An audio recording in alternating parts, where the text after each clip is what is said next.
Bien-aimé to pamboli nzambe oyo asali biso grâce yo mutozolanda biso nzamba lola amona yo nzamba lola apambola yo yo mutolanda biso bien-aimé moma na biso ekoki to teme na biso tozolobela na poko na lelo un modèle de prière, un modèle de prière de notre Père. Tokotanga na mukanda ya Matthieu 6, tobaina verset 9 à 13. Voici donc comment vous devez prier.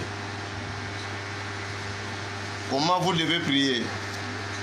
Notre Père qui est aux cieux, que ton nom soit sanctifié, que ton règne vienne. La prière à notre Père. Jésus-Christ azobisa ba disciple lo lenge nini bakoki kosambela abani kolakisa ba modèle abani kopesa bango position abani ko enseigner peuple na ye abani ko enseigner bango ndenge nini bakoki kosambela bien aimé kosambela oyo prière lingo loba nini prière lingo loba dialogue ya mutu na nzambe dialogue oyo ndenge nini biso tokoki kosolola na papa ndenge tokoki kosolola na nzambe eza na moyen mosusu te eza kaka na moyen ya losambo awa Jésus-Christ azolakisa badisciple lolenge nini bakoki kosambela ayebisi bango soki bongi bosambela il faut boloba boye papa na biso oza na likolo kombo na yo ekumisama ya liboso que ton nom soit sanctifié. Première chose, prière oyo yeso alakisi biso alakisaki bayekoli na ba étape. La première étape oyo tongi toyekola que ton nom soit sanctifié. Kombo na yo ekumisama.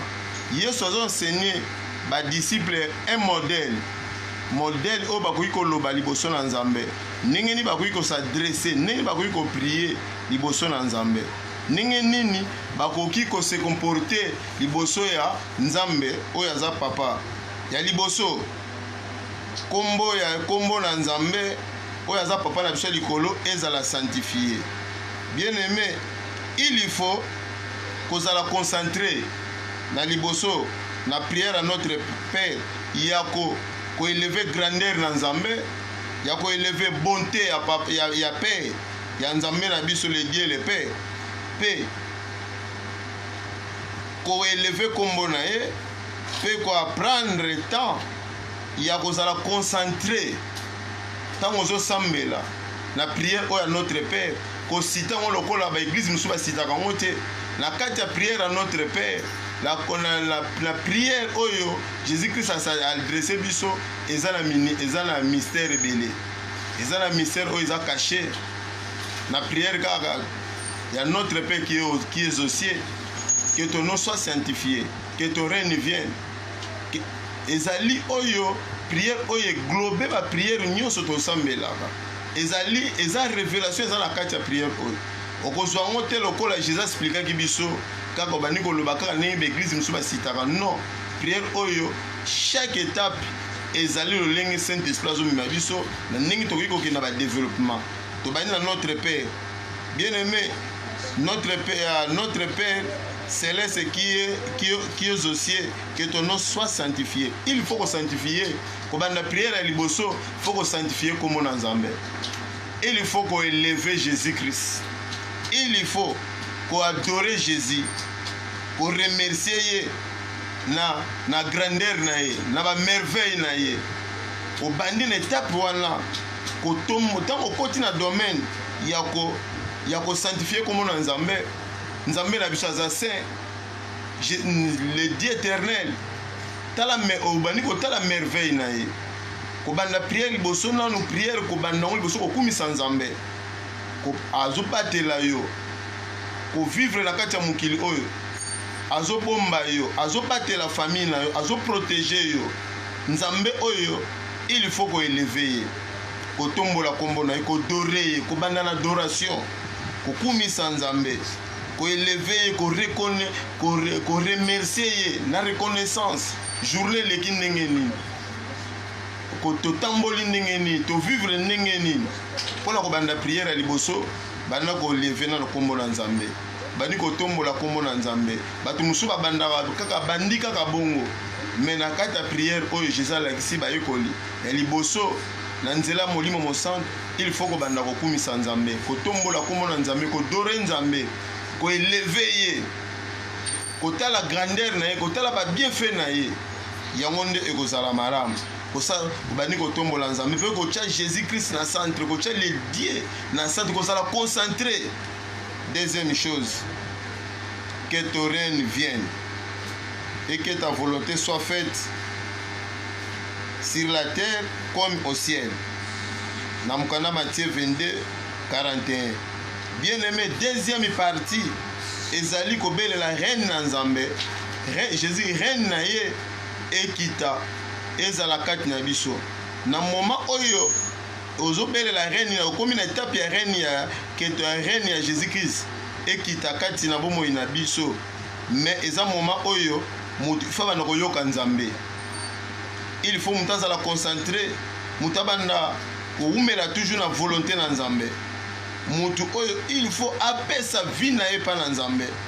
Po mutu oyo même couple na yo, même famille na yo, même bana na yo, même ministère na yo, même bien-aimé, même mboka na yo, il faut toujours kosenga toujours volonté na nzambe. Kobelela toujours reine na nzambe. Reine na nzambe. Reine na nzambe yango ezali toujours reine na ye esala makati na bomoi na biso. Elingi koloba nini? Eza volonté na nzambe. Nyonso yo kosala même na foyer na yo ozotika volonté na nzambe eumela kati na biso. Volonté na nzambe eumela na kati ya foyer na yo. Volonté na nzambe eumela na kati ya église na yo. Volonté reine na nzambe yango reine que ton reine vienne, c'est la volonté de Dieu. Reine na nzambe yango eza volonté na nzambe. Tango reine na Jésus kitaka epesaka biso victoire. Reine na Jésus Christ yango nde eza elonga. Biso foto luka reine na ye et dominer la kati ya bina la vie na biso. Na kati ya ba foyer na biso bien-aimé. Na kati ya bandaku na biso, na kati ya misala na nzambe, tango zo sambela, tango komi na tango ya reine. Reine na Jésus Christ ekita. Reine na ye ekita. Pe volonté na esalama. Nyonso yo kolinga kosala bien-aimé, faut luka volonté na nzambe. Volonté na nzambe na foyer na yo, volonté na nzambe na misala na yo, volonté na nzambe na nyonso yo kosala. Wana nde ozosala prière oyo ya notre Père. Troisième chose, alobi awa, donne-nous aujourd'hui notre pain. Troisième, okozosambela ozosenga lipa apesa biso lipa na bongo lipa ya mokolo na mokolo. Bien-aimé, awa tozoloba tozosenga seulement réellement ba besoin na biso epa na nzambe. Tango tozosenga lipa mokolo na mokolo, tozosenga baposa na biso, tozosenga oyo tozala ngo posa, tozosenga oyo tozala ngo utile liboso na nzambe. Eza kaka ko développer na l'aide ya Saint-Esprit, nzambe akopesa ba capacité, ozosenga oyo eza spirituel epa na nzambe, ozo présenter oyo eza nécessité na yo epa na nzambe, ozo présenter oyo eza ba besoin na yo spirituel, pe ozo présenter oyo eza ba besoin matériel epa na nzambe. Lipa oyo alobi notre pain quotidien. Eza ba besoin oyo eza nango. Tantôt nzambe apesa vie de prière, tantôt nzambe apesa kaka lipa oyo ya nzoto te, apesa yo tantôt na bonzambe vie chrétienne qui eza ya kokita na soko komi na étape wana ozosenga kaka biloko ya nzoto te, il faut kosenga mpe molimo. Lipa oyo parole de Dieu pe c'est la parole. Il faut kosenga nzambe amatisa yo vie de prière, apesa yo posa ya kolinga nzambe, apesa posa kolinga maloba na nzambe. Ozo kosenga awa na nota le pain quotidien ezaka ka lipa tozolia te, pe lipa ozosenga bénédiction spirituelle, pe bénédiction matérielle. Troisième chose, quatrième chose, pardonne-nous nos offenses comme nous aussi nous pardonnons à ceux qui nous offensent. Awa, quatrième étape, bien aimé, awa il faut to banda komema ba faute na biso epa na Nzambe. To banda kotalisa masumu na biso epa na Nzambe. To banda kotalisa ba limite na biso epa na Nzambe. Oyo na moment oyo tango tuzo senga pardon epa na Nzambe, moko na moko abanda ko kopesa kolakisa ba erreur nepa na Nzambe, kotalisa ba défaut nepa na Nzambe, kotalisa lolenge nini oyo bandeko basali ye mabe epa na Nzambe, kotalisa kosenga kaka ba effort na ya kotalisa kaka Nzambe bisika toza faible epa na ye. Bien aimé, la prière oyo, pardonne-nous comme nous pardonnons à ceux qui nous ont offensés. Tango tokomaka na étape oyo tosengaka bolimbisa epa na Nzambe, pe tosengaka Nzambe alimbisa baye nyonso basali biso mabe. Pe quatrième chose, et délivre-nous dans la tentation et délivre-nous délivre-nous du mal. La quatrième chose, cinquième chose awa, tozosenga Nzambe alongisa biso na ba tentation. Nzambe pe a délivrer biso na mabe. Pe Nzambe azwa biso en charge na ba faiblesse na biso. Po tozabata masumu, po tozabata to kokite. Prière na biso so comme une étape oyo, papa limbisa biso, longisa biso na ba tentation, na masengina, longisa biso na ba piège à diable. Ce que comme une étape au bien-aimé, obandi kosenga Nzambe abanda etanke oza mutu ya oza faible liboso na Nzambe, etanke mutu oza faible na mabondeli, ozali Nzambe alongiso na ba désir charnel, Nzambe alongiso na ba convoitise na oyo ozokoka te, so komi esika oyo ke obandi kodévelopper sujet oyo. C'est okosambela mbangu te, chaque étape tozosambela na prière, il faut ko développer yango. Batebele babi kosambela te, batebele babi kosambela te, ba disciple babi si Jésus-Christ Seigneur lakisa biso ndinga kosambela. Aye baneko apesa ki modèle ya kosambela, abi boy bana kosambela papa na biso za likolo, kombone kumisama, za bo continuer kita, la pesa bisa limbisa biso, pesa biso lipa mokolo na mokolo. Pe longisa biso na ba tentation. Yango sika toza awa, Nzambe longisa biso na ba tentation. Obandi ko mema conscience na yo.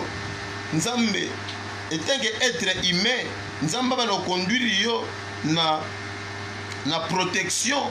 Nzambe ba no kolongisa na ba faiblesse. Nzambe ba no kolongisa na komekama ya satana. Pe Nzambe ba no kobatela yo. So komi sika oyo, Nzambe abanda ko bundela yo. Awa ezali esika oyo ke tokomi na cinquième point. Sixième point, c'est à toi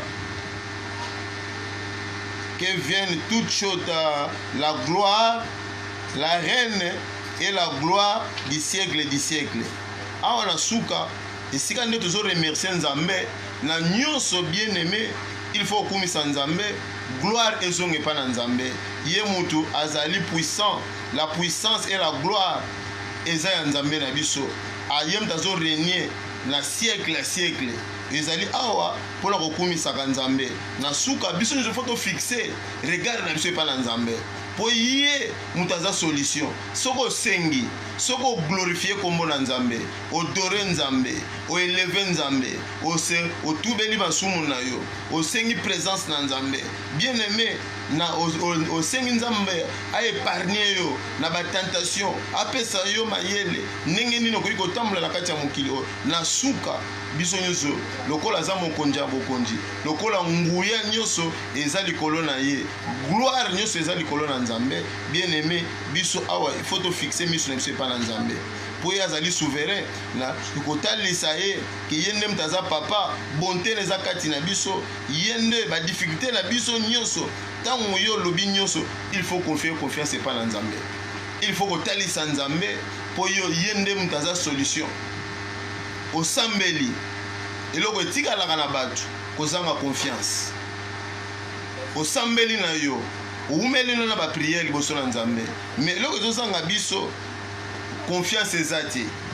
okomona il faut to confier pa na ye puissance eza pa nzambe na biso gloire eza pa nzambe na biso ba difficulté toza na yango il faut to tika ngwe pa na ye okomona bato ebele asambeli na ye atikali na beketidi azomona neti ye mutu aza capable mbe apesi biso mayele ya kosambela me ntango tozokóma na suka nzambe biso faut to régner na ye elongo biso faut to vivre ne na communion biso to vivre na ye elongo bien aimé pesa ye confiance ntango osambeli ntango obeleli nkombo na ye ntango okumisi monene na ye ntango osengi ke okumisi ye odore ye oeleve ye ya mibale bien aimé obeleli reni na ye kita reni na ye ntango ezokita reni na ye ezokita bo reni na ye ezali elonga reni ne eza victoire reni na ye na kati ya ndako na yo soki reni na nzambe ezokita kati ya bomoi na yo